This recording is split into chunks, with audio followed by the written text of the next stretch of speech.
السلام عليكم ورحمة الله تعالى وبركاته. وبرنامج كيني عن كوال تني أرمها برشة يا أرمها هو جامنتا وأن ما أنت كسر قادن دارنا دور قادو لو جبه يقف قصم دوني نورشة كجارو ميل ونكسن أما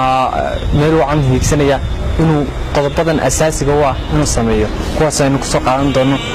دور قضب وقادن قضب كوال أين سوق قادن دارنا أو in badan waxaa isweydiisaa ama hawlo badan oo qaban lahayd ama arrimo badan oo ku yaalay inay dad ku dhow ama dad aad la tashatay marka ay ku yiraahdaan kuma suurtageliso ee tan oo kale iska daa in badan wada aragtaa qof walboona uu arkaa ma isweydiisay sababta ay dadka ku dhow mar walba ama aad la tashato badankoodu ay ku yiraahdaan iska daa ma waxaas kuma wanaagsana ama ma qaban karaysid caqabada koowaad ee soo wajahda mar walba waxa weeyaan dadka aan eelka wahayn inaad la tashato way qof walba la tashato qof walba hadda la tashato waxa ku dhalanaysa inaad fikir kala duwan aad aragto taasoo ku khalkhal gelinaysa meeshaad higsanayay ee u socotay inaad garan weydo bal u fiirso in badan oo kamid ah inagoo eegayna sunnaha aynu noqonayno mar walba sunnaha iyo quraanka kariimka inta badan waxaad aragtaa in quraanka lagu sheego aktharuhum la yaqilun aktharuhum maruu lagu soo celiyo aktharuhum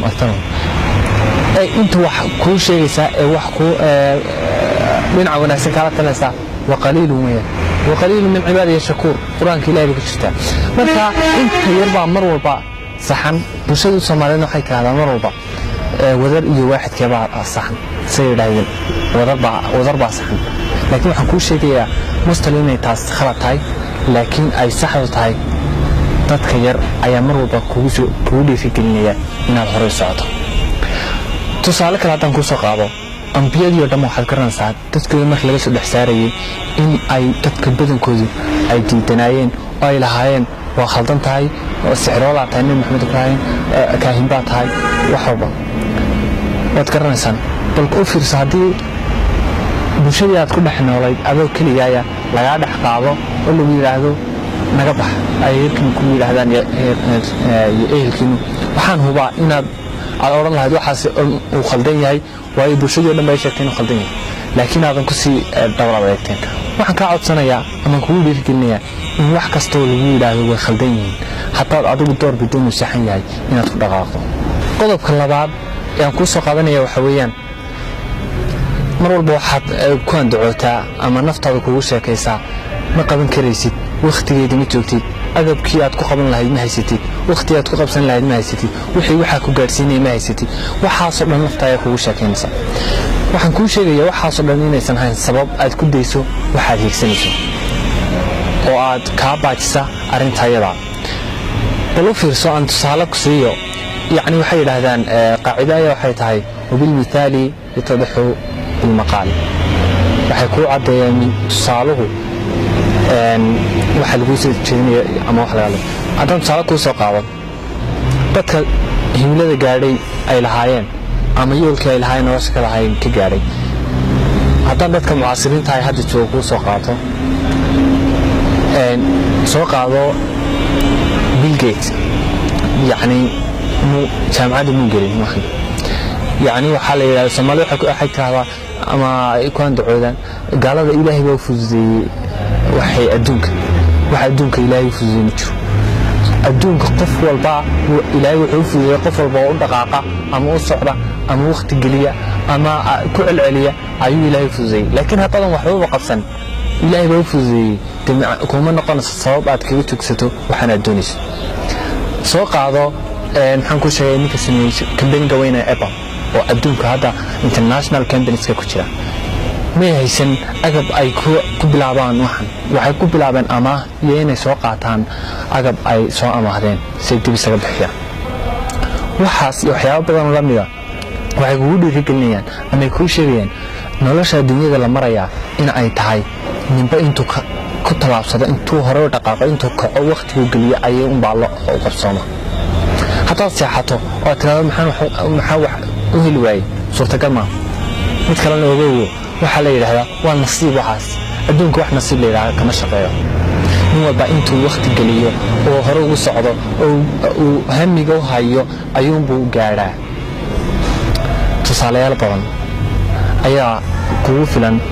labada tusaale aan kuu soo qaaday iyo tusaalayaal kaloo badan waxay kugu saacidayaan yacni in aad noqoto qof hore u socda oo hamiga uu leeyahay ilaa uu gaadho aan joogsanin. dee maanta dad halkan intaad ka horato addoonisa 120 kilomitir oo aad tagto ilaa halkaa aad gaadho ma xiiqaysid, daalka xitaa kuma soo baxayo. laakiin markaad halkaa gaadho ayuu kugu soo baxaya daalku, markaasaad dareemi karaysa. laakiin inta kahor iskuguma soo baxayo. ma isweydiisay 200 haddaad ka dhigan lahayd wuxuu daal kuugu soo baxayo. yacni meeshaad lahayd aad naftaada ugu sheekaysay ayaad gaadhay, intaa ka badanna ma wadi karaysa. qodobka saddexaad haddaynu soo qaadano, qodobka saddexaad waxa weeyaan qodob aan hadda kahor ka dhawaajiyey. yacni waxa weeyaan inaad qofku noqdo qof wax akhriyay in badan oo wax darsa. imaam ka mid ah imaamadii waaweynaa ama shuyuukhdii waaweynaa ee mucaasiriintaha 40 ay ku dhintay. waqti yar ayuu noolaa, cilmi badanna wuu nooga tegey. yacni waxay sheegaan inuusan 2 bilood inuusan seexan. yacni wuu seexanin in yar soo toosay, wuxuu akhrinayay waxa wuxuu u sameynayay inuu inaga inooga tago cilmi aan inagu maanta manaafaacsanayno oo in badan oo maktabadayna ka mida yaalla.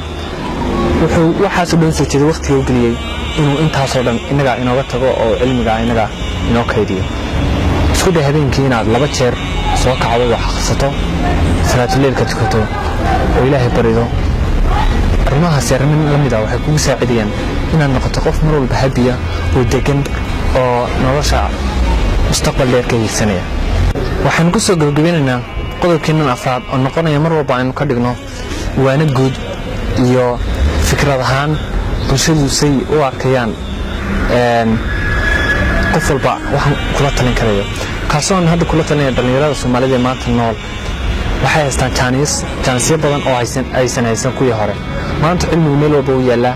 qof walba wuxuu dhabayn karaa himiladiisa mustaqbaleed. waxaan idin leeyahay dhammaantiin aad baan idin salaamaya, waan idin jecelahay dhammaantiin. waa cali maxamed maxamuud. dhammaantiin waa markiinii waa inaad horey u talaabsataan. wabilaahi towfiiq. wasalaamu calaykum waraxmatullaahi tacaala wabarakaatu.